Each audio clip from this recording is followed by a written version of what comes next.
pas, t'avais le cardio de Florenzi. Tu croyais aller gagner la Ligue des Champions. Bonsoir, bonsoir. Franchement, j'ai même pas, franchement, j'ai pas envie de parler. Hein. Je sais même pas quelle musique je peux vous mettre d'autre à part va te faire enculer, hein, parce que vraiment le mood, y en a pas, y en a pas d'autre. Mais l'hymne national algérien. Franchement, les Algériens, vous avez pas été cool, hein. Vous avez pas été cool. Mais je vous avoue que si vous pouvez parler d'autre chose que du match de ce soir, ce serait bien. Hein. Là, je sais que j'ai, là, voir quand même que je tourne un second pire match de ma vie en 2 jours. La tasse de Di Maria, c'est mieux, je la touche pas, je la toucherai pendant la vidéo à la limite. Paris est éliminé de Ligue des Champions, les amis. Alors, est-ce qu'on avait eu raison d'y croire? De croire en la qualification du Paris Saint-Germain ce soir? Je pense que oui. À vrai dire, j'ai pas été vraiment. On va dire que j'ai pas vraiment été énervé du Paris Saint-Germain ce soir en première mi-temps, encore une fois. Je trouve que la première mi-temps du Paris Saint-Germain laissait présager quand même des bonnes choses, même si. On va pas se mentir, à la mi-temps, le fait de ne pas avoir marqué pendant les 45 premières minutes. Voilà, bien sûr, on y croyait toujours, parce qu'on y croit toujours quand on est supporter d'une équipe. Mais ça allait être vraiment très très compliqué en deuxième. On se prend le but de Mahrez dès le début du match, je crois, à la 11e. Un petit peu contre le cours du jeu parce que Paris a fait 10 très grosses premières minutes. Et malheureusement, si c'est l'épaule de je sais plus quel joueur plutôt si c'est la main plutôt que l'épaule de je sais plus quel joueur à la 5ème, c'est peut-être un autre match. Mais les amis, voilà, il faut aussi être honnête. Je pense que ce soir, on a clairement vu les lacunes de cette équipe et les différences entre le Paris Saint-Germain et Manchester City. Je pense qu'il n'y a rien d'autre à dire à part bravo à City. Voilà, on a réussi à se qualifier contre le Barça. Bon, contre le Barça, je sais pas si on peut dire que c'est uniquement grâce aux individualités, même si voilà, un mec comme Kylian Mbappé, bien évidemment, t'a permis quand même grandement de te qualifier contre le Barça. Je pense que ça s'est plus vu les limites de cette équipe-là contre le Bayern. On a quand même réussi à passer contre le Bayern, mais à un moment donné, tu peux pas passer tous les tours uniquement grâce à des individualités. On va pas se mentir. Le Bayern, pour moi, était au-dessus du Paris Saint-Germain. On est quand même passé, donc ça veut rien dire. Je pense que City était largement au-dessus avant le tirage au sort, encore plus pendant les matchs. Mais ça aurait pu, avec un petit coup de pouce du destin, notamment sur la première période ce soir. Je pense que si le PSG a un tout petit peu plus de chance, je pense à cette barre transversale de Marquinhos, je pense à cette frappe de Di Maria un peu trop enroulée. Ça aurait pu être pire en deuxième mi-temps, on aurait pu en prendre 6. Mais bon, voilà, vous voulez que je fasse quoi? Le tribunal de chaque joueur, je pense que ça sert à rien. Malheureusement ce soir, en plus d'avoir un effectif limité, les meilleurs joueurs de cet effectif n'ont pas été au niveau. Alors est-ce que Mauro Icardi est l'un des meilleurs joueurs de cette équipe? Je ne sais pas si on peut le dire, mais en tout cas le match de Mauro Icardi est à montrer dans toutes les écoles, je pense, de mécaniciens, mais sûrement pas de footballeurs. Parce que le match de Neymar, voilà, moi je suis toujours le premier à essayer de défendre Neymar comme je peux, même quand ça va pas. Ce soir, je pense que Neymar il est indéfendable, et c'est cette version-là de Neymar, quand il joue comme ça et qu'il veut plus lâcher sa balle, tu sais déjà que le match il était fini. C'est pour ça qu'en deuxième mi-temps, à chaque prise de balle de Neymar, où tu le voyais partir, il lâchait pas son ballon alors qu'il était pris par 4 joueurs, tu savais très bien au fond que cette équipe-là et tous ces joueurs-là savaient que c'était mort. Maintenant, quand tu joues en demi-finale de Ligue des Champions sans latéraux, à un moment donné contre une équipe comme ça, qu'est-ce que tu veux faire? Et encore, City a été bon, mais City nous a laissé des opportunités quand même de leur casser la gueule. Mais quand tu fais 0 tir cadré dans une demi-finale de Ligue des Champions, tu dois marquer 2 buts minimum, tu peux aller te faire foutre. Je pense qu'on a tous déjà joué au foot. Voilà, on a tous déjà joué au foot, on a tous déjà pris des branlées, et c'est jamais agréable quand une équipe te fait tourner la passe à 10 pendant 20 minutes. Parce que les 20 dernières minutes de ce match, de la 70e à la 90e, il était insupportable le match. On l'a regardé quand même parce que voilà, on sait jamais ce qui peut se passer. Mais c'était insupportable, et je pense que quand tu es sur le terrain et que tu te fais malmener comme ça, on peut comprendre l'agacement de Marco Verratti, on peut comprendre l'agacement de Di Maria. Est-ce qu'on peut avoir des regrets sur ce match? Je sais même pas. Le seul regret qu'on peut avoir, c'est sur les 30 premières minutes, je pense. Sur les 30 premières minutes, je trouve que Paris a bien joué. Paris a quand même essayé de mettre la pression comme il le pouvait. En deuxième mi-temps, voilà, en deuxième mi-temps, qu'est-ce que vous voulez faire? En deuxième mi-temps, je crois qu'on n'a même pas eu une occasion. Enlève ton pull. Alors les amis, c'est pas parce que le PSG s'est fait sortir en demi-finale de Ligue des Champions que nous allons arrêter de supporter ce club quand même. Il faut quand même rappeler certaines choses. Quand j'ai commencé à supporter le Paris Saint-Germain, même voir mon équipe en poule de Ligue des Champions, c'était un petit peu l'un de mes plus grands rêves, tu vois. Moi, mes plus grands rêves à l'époque, c'était de gagner la Ligue 1. Mais on en a vu d'autres, les amis, on en a vu d'autres, on en verra d'autres.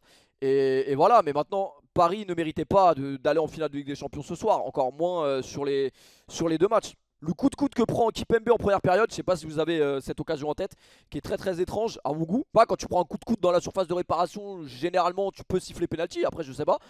Deuxième période, je vois un corner de Paredes où le corner n'est pas joué, puisque tout simplement Paredes se fait pousser en fait et il y a faute de Paredes. Alors ça j'ai pas compris. Maintenant les gars, voilà, je suis le premier à pas me cacher derrière l'arbitrage. C'est des faits de jeu, c'est comme ça aurait pu être aussi du côté de City, des fautes non sifflées du côté du Paris Saint-Germain. Maintenant, on va pas se cacher de pas aller en finale ce soir à cause de l'arbitre, ce serait mentir. Neymar il est tellement fort mais tellement énervant.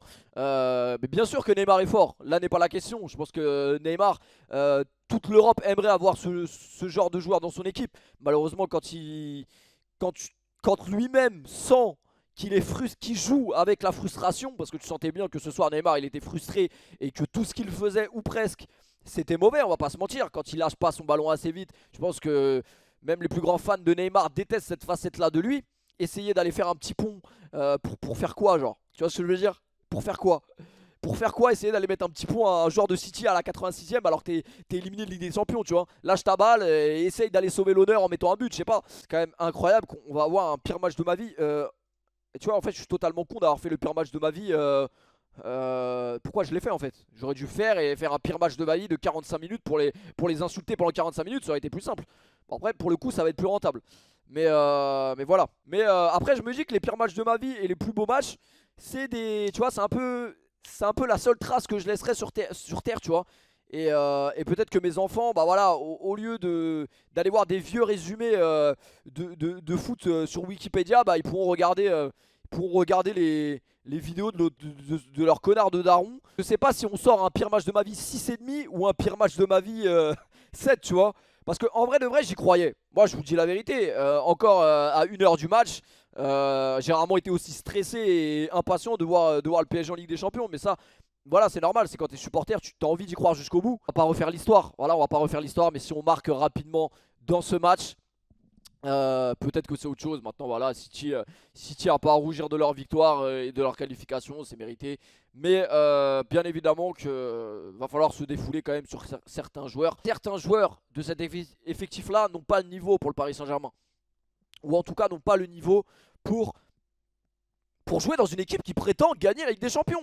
Donc est-ce qu'on peut en vouloir à Florenzi? Est-ce qu'on peut en vouloir à Bakker et tous ces joueurs-là? Je sais même pas si on peut leur en vouloir. Je pense qu'on doit en vouloir au club. Je pense qu'on doit en vouloir voilà, aux personnes qui s'occupent du recrutement et de nous ramener des joueurs comme ça. Ce soir, Florenzi nous a quand même bien plombé le match.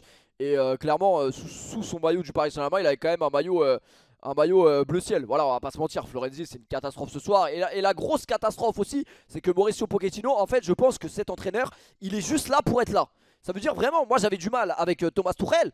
Je vais commencer à le regretter parce que franchement, quand RMC fait des gros plans sur Mauricio Pochettino pendant tout le match, t'as l'impression qu'il est là et il sait pas pourquoi il est là, mais tu sais pas. Quand tu vois que Florenzi il est en difficulté dès la 12e minute de jeu, et Florenzi est quand même resté jusqu'à. Je commence à monter en pression là, j'ai pas commencé à tourner ma vidéo, faut que j'arrête. Florenzi, mon frère à la mi-temps, fallait le sortir sur civière déjà. Donc à un moment donné, je sais pas, il voit pas le football pareil que nous. Il n'y a pas besoin d'être un analyste de foot, je me prétends pas connaître le football. Mais il n'y a pas besoin de connaître le football en plus pour se rendre compte qu'il était totalement à la rue et qu'il allait nous plomber. Mauro Icardi qui n'a rien apporté.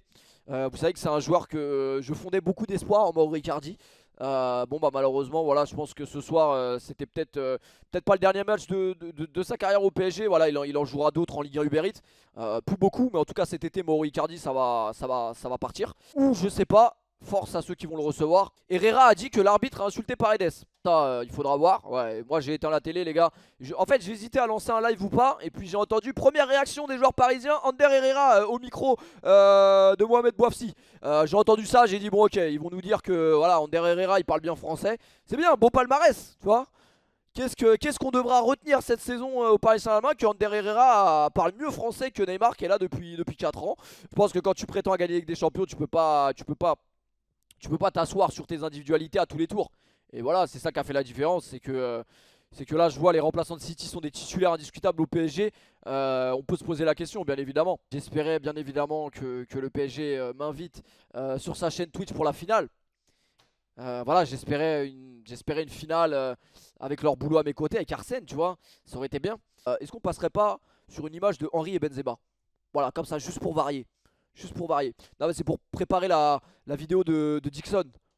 Le montage de Dixon, tu vois. Faut pas qu'on ait toujours les mêmes images derrière. Imaginez seulement. Moi, c'est juste une prévision que je fais, un pronostic. Imaginez que tout ce retard dans la prolongation de Neymar, parce qu'on nous dit quand même que Neymar s'est fait depuis maintenant 3, 4, à presque 6 mois. On nous dit que Neymar est bien à Paris, qu'il va prolonger. Imaginez que Neymar, après cette élimination en demi-finale de Ligue des Champions, décide de quitter le Paris Saint-Germain. Imaginez juste. Voilà, imaginez juste. C'est un peu comme voilà, c'est un peu comme si ta meuf te trompe une fois. Bon, généralement, si ta meuf te trompe une fois, faut pas retourner avec. Neymar, quelque part, nous a peut-être trompé une fois avec tout le bouquin qu'il avait fait quand il voulait partir. Mais imaginez qu'il nous rebaise une deuxième fois. Je pense pas être le porte-parole du PSG, hein, loin de là. Mais des fois, je vous jure que je reçois des messages après les défaites du Paris Saint-Germain et après les victoires aussi. J'ai l'impression que j'ai joué. Tu vois ce que je veux dire? Je pense vraiment que Ander Herrera reçoit moins de messages Insta que moi après les matchs, après les défaites. Genre, courage Péfut, tu vas t'en relever, l'année prochaine c'est la bonne. Merci les gars, ça fait grave plaisir. Mais bon, voilà, j'en ai vu d'autres. Hein. J'en ai vu d'autres. Mais pour le coup, il y a énormément, on retient toujours le négatif sur les réseaux sociaux, mais il y a énormément de gens bienveillants, on vous rendez même pas compte. Même des supporters marseillais, des supporters lyonnais, ils envoient des messages et tout. Là, franchement, pour ça, vraiment, je tenais à vous remercier parce qu'il y a vraiment des bonnes personnes dans ce monde.